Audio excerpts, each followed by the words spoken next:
This is a tutorial for the dress that I made for my graduation. This dress has a sweetheart neckline and it's designed to hug the bust and waist area while being a bit looser from the hips downwards. It's also designed to be made in a stretch fabric, so it's really comfortable to wear, and it's also extremely easy to make. There are no darts, no zippers, buttons, or anything complicated. It's literally just 2 panels sewn together and hemmed with bias tape. So this is super beginner friendly, or a great dress to make if you're just in a rush like I was for my graduation. The skirt has a bell shape to it, which makes the dress drape and move really nicely without being bias cut.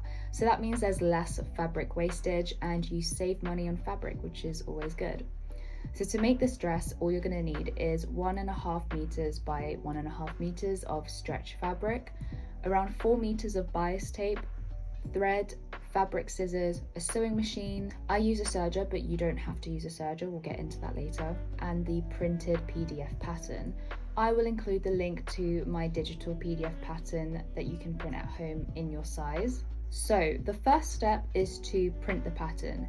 Make sure that before you press print, check the settings for your printer and make sure that it's printing at 100% scale. My printer's default setting is to scale the document by like 9%, which means that the pattern is not going to be the correct size, so I always have to go in and change it to 100%. I would recommend just printing off the first page first. There's a centimeter and inch scale included on the top of the very first page, and you can use your ruler or tape measure to check that the scale is correct before you print the rest of the pages. So once you've got all the pages printed, then lay out the pages in the correct order. There's a letter and number included on the top of each page to help you get the correct order easily. So the pages should be laid out in a grid formation like this. And this is how the pattern should look when it's all in the correct order. Then all you have to do is attach the pages together. I do this by folding over the edge of one piece of paper and taping it to the previous page with sellotape, but you can do this however you want. Once the pages are attached, then you just need to cut the pattern pieces out, and you want to cut just along the bold lines. So you should have 2 pieces of paper, the front panel and the back panel. Next, get your stretch fabric and fold it in half and place the front panel on top with the center front line aligned with the folded edge of the fabric. Then you want to secure the pattern piece to the fabric. I like using stationery clips, but you can use pins or weights or whichever way you want. Then use your fabric scissors and cut the fabric around the pattern piece. The pattern does already include a 1.5 centimeter seam allowance already, so just cut directly along the pattern. No need to worry about seam allowance. And this is what you should have. Then you just need to do the exact same thing for the back panel. So now you've got 2 pieces, the front and the back of the dress. Place the 2 pieces together with the right sides of fabric facing each other and just sew along these 2 sides. Load your sewing machine with matching thread and change the stitch to a zigzag stitch. We always want to sew stretch fabrics with a zigzag stitch because it allows the fabric to stretch. If you use a straight stitch, then it's more likely that the thread will snap and the stitch is going to come undone as you wear it because the straight stitch doesn't allow stretch. Like I mentioned, the pattern does include a 1.5 centimeter seam allowance, and on your sewing machine there should be a guide to show you where to place your fabric for different seam allowances. So here is 1.5 centimeters on my machine. So I'm just going to line the edge of the 2 pieces of fabric on that 1.5 centimeter mark and sew a zigzag stitch all the way down. So the base of the dress is already done, and at this point I would recommend that you try the dress on to make sure that it fits you exactly how you want it to. I say this because I followed standard sizing to create these patterns, but we don't all perfectly fit into a standard size. So for example, I'm closest to a UK size 6, but I have a smaller bust, so I will sometimes have to take in the sides, like around the armpits, because there's always like awkward gapping for me. So I would recommend that you do the same and just tweak the sizing as you wish before you continue to the next part, which is finishing that seam. I have a serger and I like to use it because it's so quick and easy, but I know that not everyone has one. So here are some other easy methods to finish your seam. They all work great. Once the seam is finished, then it's time to bring out the bias tape. Bias tape comes like this. It's essentially a strip of fabric that's been pressed in like this, so you can fold it over a raw edge to hide it and give your clothes a nice finish. I like using satin bias tape. This one has a width of 20 millimeters.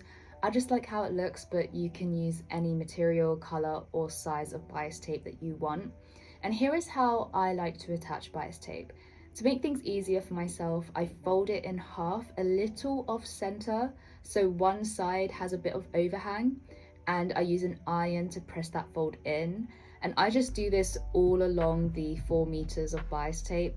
That way I can just sandwich the edge of the raw fabric inside the tape with the shortest side on the front. And then I can sew along the bias tape with the short front side facing up as close to the edge as possible. And because the front side is slightly shorter, it means that the thread is always catching the bias tape at the back. When sewing bias tape, you always want to line up the edge of the raw fabric on the fold. This just makes it look clean and professional, and it keeps the shape that we've cut from the fabric. If you don't line it up perfectly, especially at like tight curves, then you can lose the shape of that curve, as you can see here. I also at this point changed my stitch setting to a straight stitch now because my bias tape is a non-stretch fabric. Just keep in mind, non-stretch fabric means you use a straight stitch, stretch fabric means you use a zigzag stitch. So the first part we're going to attach the bias tape to is the top of the dress, from one peak going along the back of the dress to the other peak.